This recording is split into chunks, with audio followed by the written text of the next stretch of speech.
Bonjour à tous, et nous voici avec le bassin ce matin, ce lundi.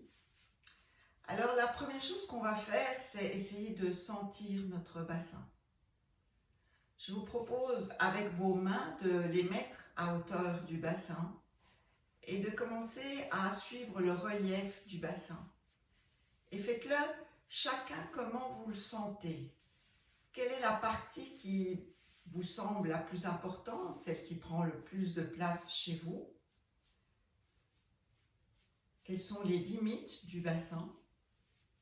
Jusqu'où il va? Jusqu'où vous le sentez? Cet os, ces os, parce qu'en fait le bassin a plusieurs os, a vraiment 3 dimensions.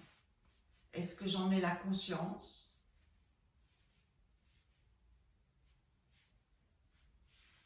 Et puis on va le faire de manière un peu plus systématique. Et vous allez mettre vos mains sur vos crêtes iliaques.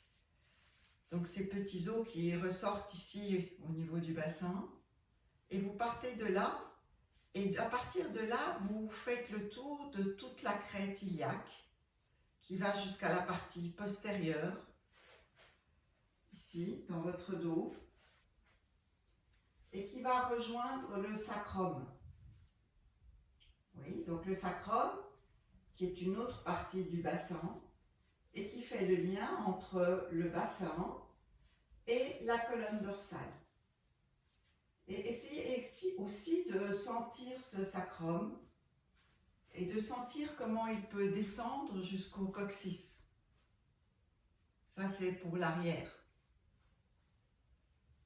Et puis vous revenez, vous ramenez les mains à l'avant et vous descendez dans le bassin. Vous descendez, il y a des petits creux là, c'est vraiment la partie concave du bassin. Et puis il y a la partie où va se former le pubis. Donc il y a une partie à droite, une partie à gauche. Et ces deux parties de la fin du bassin, devant ces ailes pubiennes, vont former le pubis. Et le pubis va être fermé par un petit cartilage. Alors déjà, ce n'est pas simple de prendre conscience de ça.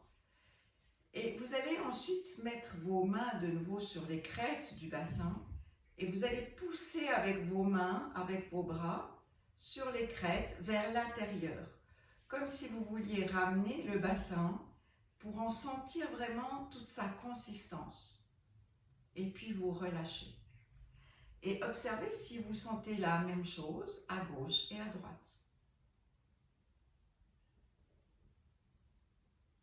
Faites ça 2-3 fois.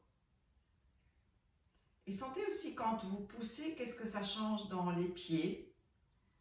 Et évidemment dans l'articulation ici coxo-fémorale, dont on a parlé la semaine passée, et dont je vous rappelle que l'os, la tête du fémur, rentre vraiment assez à l'intérieur, ici de l'aine. Et donc vous poussez encore et vous relâchez.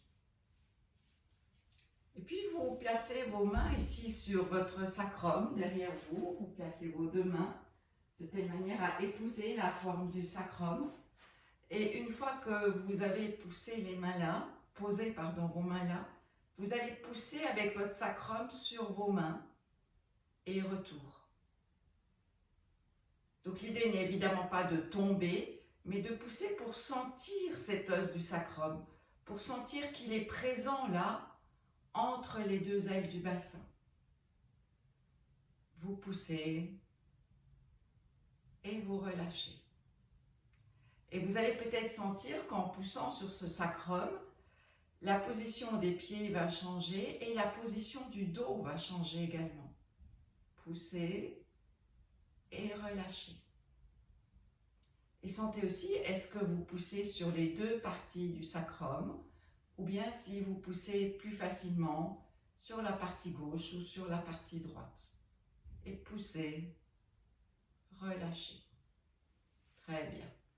Laissez ça, sentez les bras, encore votre bassin. Et alors, il faut aussi être conscient que ce bassin, il peut bouger dans le sens antéro-postérieur. Donc, vous pouvez avancer le bassin. Si vous avancez la partie haute du bassin, la partie basse du bassin va reculer. Et si vous reculez cette partie avant, la partie basse va descendre. Et donc, pourquoi c'est important? Parce qu'on se rend compte en faisant ce mouvement que le bassin a vraiment une importance énorme dans la position non seulement de toutes mes vertèbres dorsales et cervicales et lombaires, donc de tout le dos, mais également dans la position que j'ai dans mes jambes.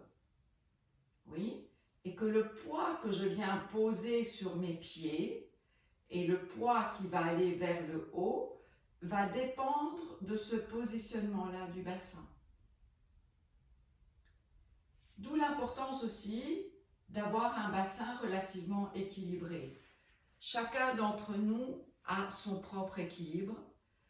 Les bassins ne sont jamais tout à fait équilibrés, ce n'est pas possible. Tous les êtres humains ont une différence de jambes un tout petit peu, d'une jambe à l'autre. Les épaules ne sont jamais parfaites. Notre colonne vertébrale, à chacun d'entre nous a ses petits défauts. Et nous pouvons les aimer, les accepter, mais juste observer comment nous nous débrouillons avec ça pour être confortables. Nous pouvons aussi prendre conscience dans le bassin que si je recule un petit peu le bassin du côté droit, il va avancer à gauche. Et la même chose de l'autre côté. Mais si vous faites ce mouvement quelquefois, vous allez vous rendre compte aussi que ce n'est pas la même chose à droite et à gauche. Et ok, c'est pas grave, mais juste quand je sais ça, je peux agir un petit peu avec ça. Je peux modifier, je peux arranger. Mais si je ne le sais pas, qu'est-ce que je peux faire? Rien. Et puis vous reposez vos pieds sur le sol, c'est-à-dire que vous sentez bien leur appui.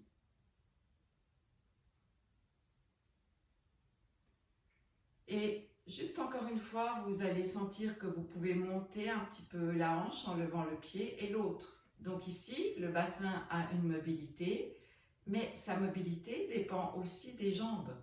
Oui, une jambe et l'autre. Et je reviens.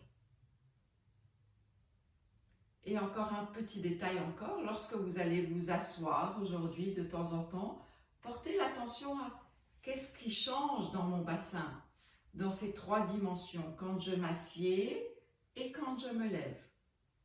Quand je m'assieds et quand je me lève. Et rappelez-vous que ce bassin, c'est le poids de votre corps divisé par, divisé par 8 en règle générale. Donc c'est très très lourd, oui. Et quand quelque chose est lourd, la seule façon de pouvoir le lever d'une manière légère, c'est d'avoir un bras de levier qui est très long. Donc comment pouvez-vous changer le bras de levier qui va vous permettre de vous lever et de vous asseoir sans effort? Ça, c'est la question que je vous pose pour demain et on va trouver la réponse ensemble demain. Passez une très bonne journée.